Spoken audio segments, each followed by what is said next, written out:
Olá, eu sou Paula Oliveira, síndica, advogada e consultora em Belo Horizonte, e eu estou aqui quinzenalmente com você para falar sobre o universo dos condomínios. E você, síndico, como tem sido a sua atuação no mercado? Você tem valorizado a nossa profissão? Este será o nosso tema de hoje.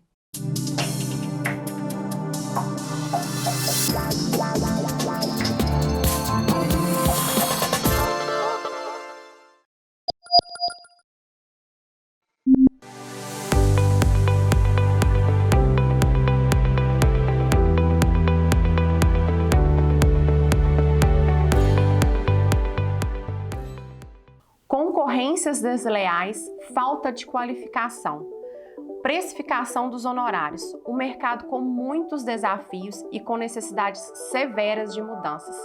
E comigo aqui hoje para conversar sobre esse assunto eu recebo o Alex Primo, ele que é especialista em marketing, com 15 anos de experiência no Instituto de Pesquisas e empreendedor condominial. Seja bem-vindo ao Condomínios, Alex. Obrigado, que bom Paulo. Que você conseguiu vir. Finalmente eu parei de te enrolar. Né? Que bom, muito bom. Um prazer enorme fazer parte desse programa, desse projeto seu. Ainda mais hoje o nosso tema é polêmico, né, Alex? A gente fala muito sobre isso, mas a gente precisa de falar, né? Precisamos provocar bons profissionais, né, Paulo? Exatamente. Alex, conta pra gente um pouquinho, como que você começou na sindicatura profissional? Eu comecei basicamente com o mesmo ciclo, né, de todo síndico profissional, como síndico morador. Em 2009 eu comprei um apartamento com a promessa de entrega em 2013 e não aconteceu. Então eu precisei realmente entender um pouco mais sobre aquele processo de compra. Foi quando eu comecei a me envolver demais no aspecto condomínio e lá eu comecei a observar algumas frustrações de consumo.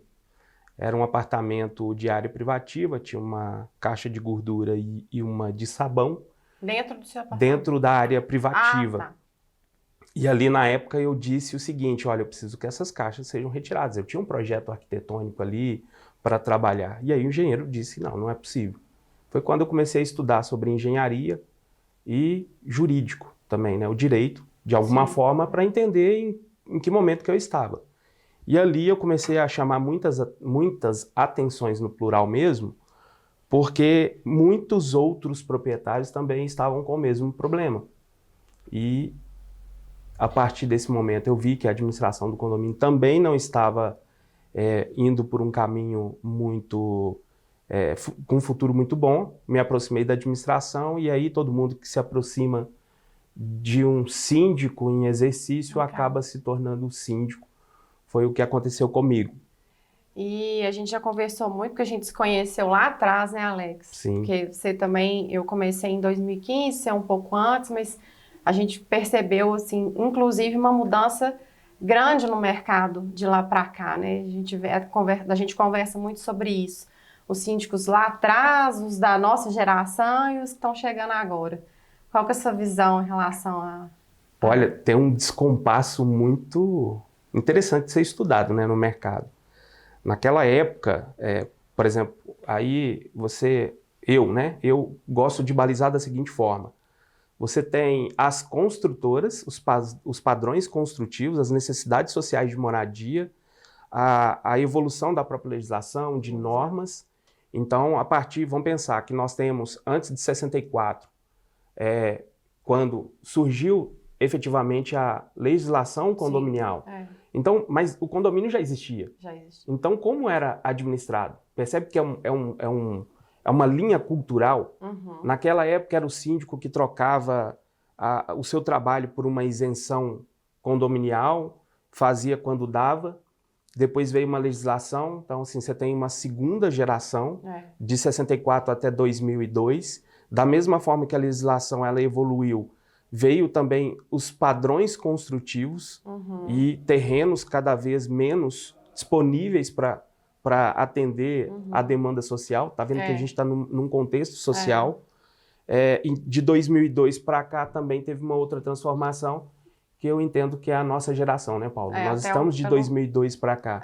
E até pelo marco do próprio Código Civil, que ressaltou mais a questão das responsabilidades do síndico. né? Que está lá bem claro no 1348. Isso, exatamente. Então, eu classifico essas gerações amparadas em legislações, Sim, construtoras, da forma como elas constroem. Antes não tinha aqueles empreendimentos faraônicos de 1000 apartamentos. E clubes, né? Clubes, resorts. Então, a exemplo, né, tem um condomínio aqui na região metropolitana de Belo Horizonte que tem 3 piscinas.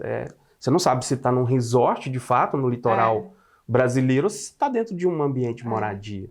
E onde que fica o síndico nisso? Né? Tanto a sua capacitação, o seu preparo diante de um volume de pessoas que demandam um trabalho cada vez mais profissional.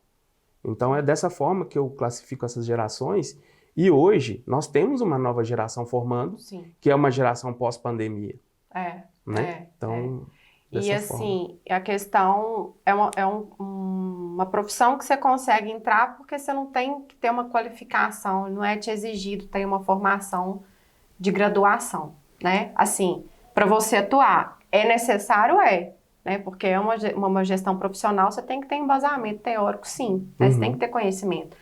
Só que eu acho que por isso que a gente precisa de destacar aqui dessa importância dessa qualificação, de até ouvir quem já está no mercado há mais tempo, para eles entenderem que uma coisa que você fala muito, que eu acho muito interessante, que a gente nota, talvez um despreparo aí. Não sei se a palavra certa é essa, mas talvez uma falta de conhecimento mesmo, na hora de precificar os honorários para atuar como síndico. Como que você precifica? Conta aqui pra gente. A metodologia que eu utilizo para fazer a precificação primeiro, ter um equilíbrio emocional muito grande, né? Para não entrar naquele ambiente de leilão que né? Você tem muitas vezes 5 minutos para apresentar a sua proposta e ainda tem ali uma concorrência que você precisa de alguma forma se destacar. E quando você vai da forma correta da precificação do seu trabalho, você com certeza absoluta vai ficar com maior valor. Então eu considero número de unidades, o valor imobiliário desse empreendimento, em que momento que ele está, se é um condomínio recém-implantado, se é um condomínio que tem anos negligenciado de manutenções, né? Se ele possui, por exemplo, a documentação do AVCB, né, a regra do AVCB ali estabelecida, regularizada, ler a convenção também, se é um mandato de 1 ano, se é um mandato de 2 anos, porque isso faz diferença, né, na hora de você, inclusive, fazer uma proposta de solução de problemas. Então, tudo isso interfere. Então, não é só receber uma ligação, basear numa região e determinar um preço. Não, você precisa lá fazer uma visita técnica, conversar com o porteiro, conversar com o zelador. Por que eles estão querendo, né? Exatamente. Para entender o histórico desse condomínio. Recentemente, um colega de trabalho, né, falou que vai no cartório para dar uma lida nas atas, isso é interessante, né, no histórico desse condomínio, até para a gente saber que contexto que a gente está entrando. E a gente nunca recebe todas as informações devidas para fazer a precificação correta. Sempre tem alguma coisa escondendo. Respondendo objetivamente, então, fazer essa análise de alguma forma, verificar, por exemplo, a taxa de condomínio atualmente e o quanto você vai comprometer também aquela renda. Mas eu não tenho um modelo, um formato específico que serve para todos os condomínios. Cada condomínio tem as suas particularidades. Você precisa considerar essas etapas da construção, precisa entender o histórico de gestão. Às vezes você tem ali um histórico de administração interna, né, de moradores, é uma situação. Em alguns casos, agora já, né, mas 2022 pós-pandemia, temos várias situações de empreendimentos com síndicos profissionais também que não deram certo. Então você tem ali um desafio de recuperar a imagem do colega anterior para dizer para aquela comunidade ali que o síndico profissional funciona, né, que tem outros profissionais que leva a categoria mais a sério. Né? Então, o menor preço, com certeza absoluta, ele não é a melhor estratégia para assumir uma carteira de clientes de condomínios. Até porque é uma questão que a gente já observou, né? De quando a gente começou para hoje, a gente não enche uma mão. Você não tinha parâmetro também naquela época, né, Paulo? Das pessoas que permaneceram, né? E, Alex, a gente caminhando aqui para o final, porque se deixar, a gente vai ficar aqui não sei quantos dias, né? Conversando, porque é muito bom. Sobre qual que é a sua expectativa para os próximos anos aí da sindicatura? O que você enxerga? E até deixar de orientação aqui para a gente também, principalmente para aqueles que estão começando no mercado. A gente tem que ter claro, entender os limites de cada um, ter foco, escolher um nicho. Né? Se eu quero ser síndico profissional, por quê? Certamente essa pessoa que está começando agora, tem um objetivo, então tenha foco. Se vai atuar com um condomínio de alto padrão, ou Minha Casa Minha Vida, o My House, My Life, né? Ou um ambiente comercial, ou um próprio ambiente industrial, que são os condomínios logísticos. Tenha foco, busque conhecimento, que é diferente de informação, e os cursos de síndico profissional trazem informação, não traz conhecimento, que é diferente. Para não cair nessa loucura, né, de absorver condomínios aleatoriamente, né, colocar o seu preço errado. Então, faça o dever de casa antes, faça um bom plano de negócio antes para começar. Tenha nos síndicos profissionais como parceiros e não como concorrentes. É estranho falar que nós não somos concorrentes, mas respeitar um ao outro para a gente, né, balizar o mercado para cima é muito mais saudável do que esse mercado predatório que está acontecendo. Né? Então, respondendo a sua pergunta, precisa tomar esses cuidados, né, para avançar e ter uma carreira profissional. Excelente, Alex. Muito obrigada. Eu te espero aqui mais vezes, porque foi assim, né, agregou bastante, principalmente para quem tem a intenção de começar nesse mercado. Eu que agradeço o convite. Vai ser um prazer enorme continuar essa conversa, porque nosso mercado mineiro precisa desse bate-papo e amadurecer o nosso futuro. E você, quais são os seus maiores desafios no mercado da sindicatura? Deixe aqui nos comentários. Tem dificuldade na precificação de honorários?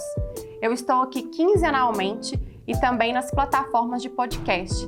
E você também me encontra no Instagram. Até a próxima!